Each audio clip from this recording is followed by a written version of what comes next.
Hi guys, this is Dave Dog. Since the last game against Man United at home, we've had 2 wins and 2 draws. But let's see what's been going on in the transfer market before the window closed.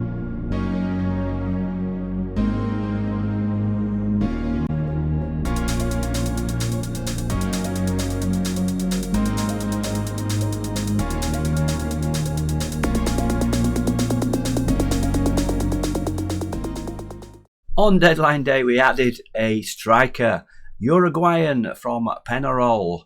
From the scouting reports, this guy looks like a decent player in the making. 21-year-old, he's already got 1 cap and 1 goal for Uruguay. We got him for 7.25, that was a release clause, so there was no haggling or anything. We just offered that and brought him in. He's on 48,000 a week. Look at those attributes: finishing 16, heading 16, off the ball 15, pace 13, strength. He's got it all. 5'10", looks like he's going to score lots of goals.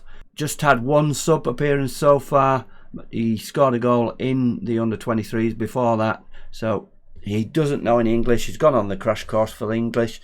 So until he gets up to speed with the language, we're just easing him in gently, but a really good signing. And 1 outgoing as well. Adam Forshaw has left and gone to Fulham for 2.4 million. Wanted to leave, wasn't playing regular, so we wouldn't stand in his way. Probably got a good deal there, Fulham, but we owed it to Adam Forshaw to give him a new start, should we say, at 31-year-old. He wasn't going to be playing much for us, and yeah, starting at Fulham. So there were plenty of other players in demand from us, but teams not offering enough money. The 1 bid that didn't come in was for Rafinha. No bid from Man City, but they did sign a £123 million striker, so maybe they're looking in that area rather than a winger. So Rafinha stays with us for the time being. There were offers made for Greenwood and Cresswell, but not up to our valuation. Leif Davis has moved out, or is moving out to Monaco at the end of his contract at the end of this year, so he's gone on a free. There's been offers for Roberts, loan offers from Italy, but they weren't offering enough money for the move, and he's handed in a transfer request.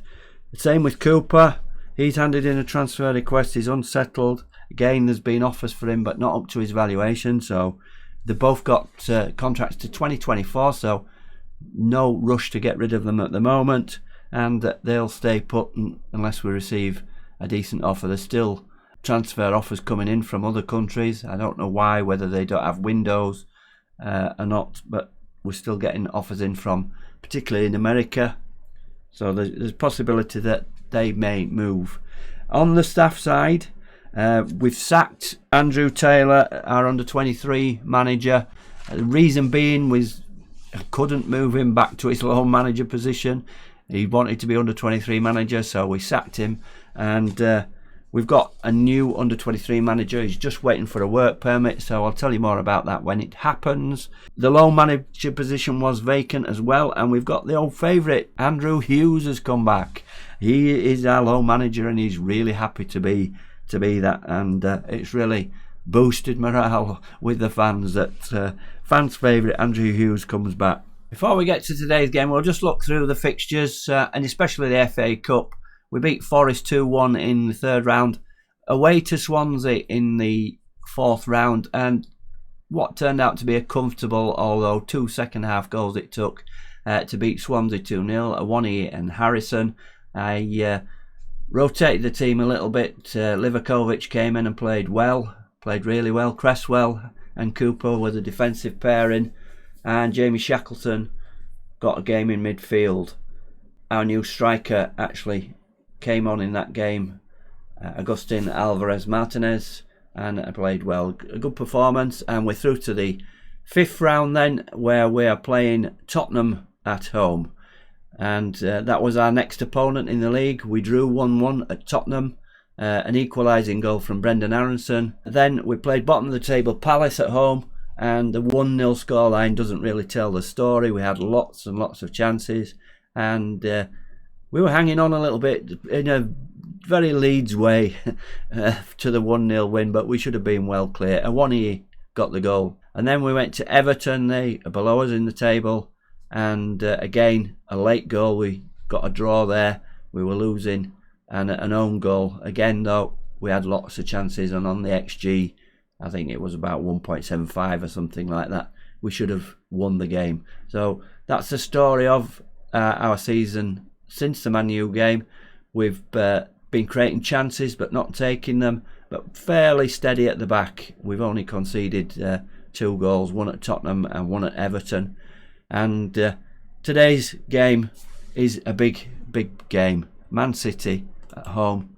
They've only lost 2 games all season, and they're definitely the favourites for this game. Big news though, their main man Erling Haaland is out with a hernia, so he won't be playing against us, but they do have the new 123 million striker they bought in the transfer window.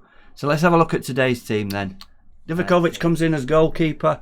Meslier not done a great deal wrong. He has got an average of 7.24, but I'm aware that Livakovic, I've promised him more game time, and this is a big game where he can show what he can do. So that's the one change I'm making. Nothing to the defence. It's been playing well. So it's Dallas at right back. Ayling is out injured. He picked up an injury, quite a bad injury in the Tottenham away game. So he's out for a few weeks. So it's Dallas at right back. Disasi and Strauch is our central defensive partnership. Richards at left back. Phillips as a half back in front. And then Shackleton as a ball-winning midfielder on defend. That's a slight change to his role for this game. And roaming playmaker Aronson. Yeah, up front, Awoniyi, our top scorer with 12 goals. Second top scorer is Rafinha. He's got 10 or 11. And Harrison on the left. He's been playing really well recently and got quite a few assists. So those our team playing in a 4-3-3 defensive midfield wide. We're playing balanced, being advised to play a bit more counter, but we don't want to do that. We don't want to give Man City the impetus. On the bench then we've got Meslier, Cresswell, Cooper, Bate, Bogarts, James, Somerville, new signing Alvarez Martinez and Paddy Bamford. Also out injured, just coming back, Joe Gelhardt. He's passed the fitness test, but he's only 45 minutes, so he's going to play in the under-23s tomorrow. And hopefully we'll have enough and can contain the rampant Man City. So let's get into the game then. So it's Man City that get us underway. Their new 132 million striker kicks off, and they're passing the ball around at the back here. We need to press and get in there and hopefully get the ball off them. But De Bruyne is making a breakdown here, but foul there by Rafinha, gives him a kick, and no yellow card for him for that. But we're not going to see any more of that. We're on the key highlights here, so hopefully we don't see too much. And one shot each a piece. Not much going on so far, and let's just have a shout and encourage them. Here's Lautaro Martinez. His full name is, but he's being shown as Lautaro here, and that's a save. Oh, came off the crossbar. Thought Livakovic there was making his mark, but off the crossbar. So Man City, as expected, are pressing forward here. Rodrigo, near post corner from Foden, and they take the lead. And poor marking there, free header from Rodrigo, or Rodri as he's known. By the way, our Rodrigo on loan at Wolves has earlier today scored a hat-trick in their 3-3 draw against Crystal Palace, so hopefully they may buy him if he carries on like that, although as I said earlier, Crystal Palace are bottom of the table, but we'll look at that. We'll keep a track on what he's doing. And neatly knocked back by Cancelo there, and our attack comes to nothing. So it's 1-0 Man City from the set piece. Seems to be familiar, that. I think that happened in real life towards the end of last season, and let's hope we don't get a repeat of that scoreline. I think it was 4-0 in the end, but it seems to be mainly Man City on the highlights. And Stones, Bernardo Silva, he's got Cancelo away here. They seem to be breaking away from our defence. Chips it, but knocked on. Did he touch that? No, he didn't touch that. It looked like the keeper had touched it. But it's Man City calling all the shots here. And if we can get in at half time with just the one goal in it, it won't be too bad. But Man City knocking the ball about in their inimitable style. Dallas clears away, but only as far as Diaz. Rodrigo, Bernardo Silva, Stones, and it looks like we're pushing up quite a way here. We're going to get caught on that one, I think, eventually. But it's mainly Man City, and there's a header and over the top from Sterling, so they're having plenty of chances. How many have they had? 5 shots, 2 on target. We've only had 1 shot, nothing on target, so we're going to have to do something more in the second half. But let's get into the changing room. So we're straight into the second half then, and said to the boys at half time that we're not getting enough possession and we need to keep possession and keep the ball off Man City. Easier said than done. And not a lot of players are, not many of the players are playing well at all. But we're up to the 72nd minute and not much going on, so let's make some changes then. It looks like Man City probably taking the foot off the gas, but Rafinha's not playing well at all, 6.2, so is Iwanye, 6.2. Shackleton's nervous, and we've got some yellow cards, so one on the yellow card is Shackleton. We're going to take him off and bring Lewis Bate on for him. How's Aronson doing? 6.5, he's not brilliant either, that's where we're losing it in midfield. I think I'll move Phillips into the middle of those and make a 3. Iwanye is not playing well, so I'm going to make a triple sub. Bamford's not done much when he's being brought on. I'm going to bring the new man on, Martinez, up front for his, not his debut, but I think it's his home debut.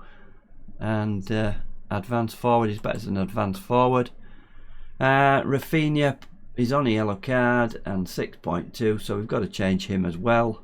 Dan James, so I've put Somerville on recently, he's not done anything, so we're going to have Dan James on. He's always good for a goal, is Dan James. And we're going to play him as a winger on attack, and we're going to go positive. It may be kicking the teeth, this going positive against Man City, but we've got the 3 central midfielders there, and hopefully we can get a bit more possession.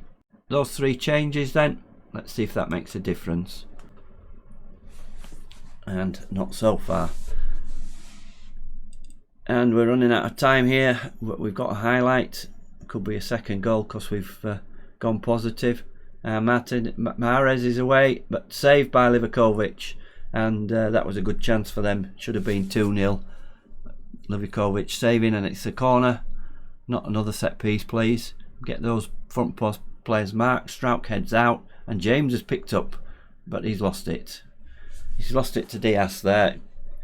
Poor control by James, and it looks like the time's running out for us, and we're going to have to go attacking in a little bit. Just wait till after this highlight and make sure they don't get a second. Well, even if they do get a second, we're going to have to go attacking, but they're in a different league to us, and as in real life, they've just got the money to buy 132 million strikers, and their other striker is a chance for us, but cleared up at the back there.